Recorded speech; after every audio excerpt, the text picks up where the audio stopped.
Its name refers to a heaven of sorts, and when you see its beauty, you can see why it's called Valhalla.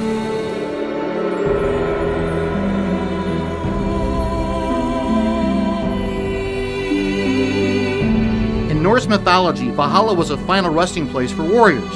While the modern-day Valhalla is heavenly in many ways, today's golf warriors do anything but rest here.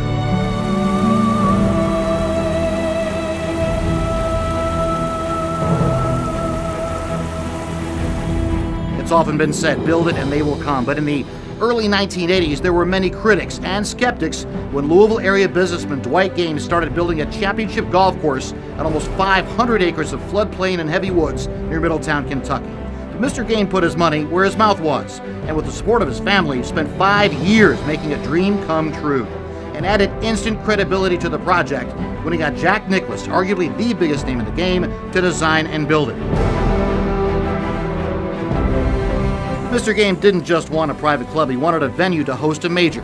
And in 1996, another of his dreams came true when the PGA of America hosted its PGA Championship here, taking an area of the country not known for golf and putting it on the map.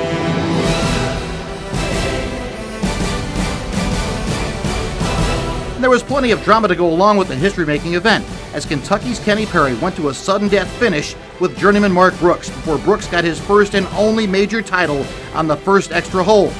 The PGA of America was so impressed with the course, the community support, the lack of housing on the property, it began the process of buying the course. Like Mr. Gaines, the PGA of America put its money where its mouth was, bringing the PGA Championship back to Valhalla just 4 years later. Any course needs some drama and history to build its brand. Who better than Tiger Woods, who dominated the game between 1997 and 2008 with 14 major wins in 12 seasons, including a playoff win over Bob May at Valhalla in 2000.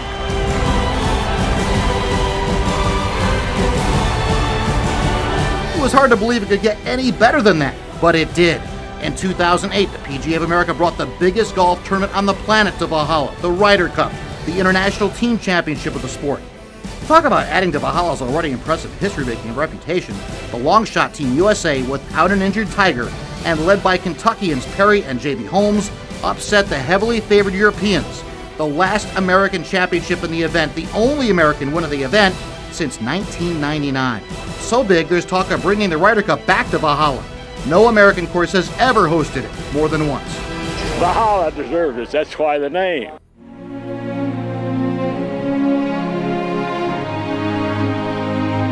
In 2014, the PGA Championship returns here for the third time in less than 2 decades, and with it, a new and improved Valhalla. Nicklaus put it through a dramatic overhaul to fine-tune the test for the modern-day golfer, preserving its beauty, its character, its uniquely special flavor, while adapting to new technologies, including a much livelier golf ball than the ones used when it first opened.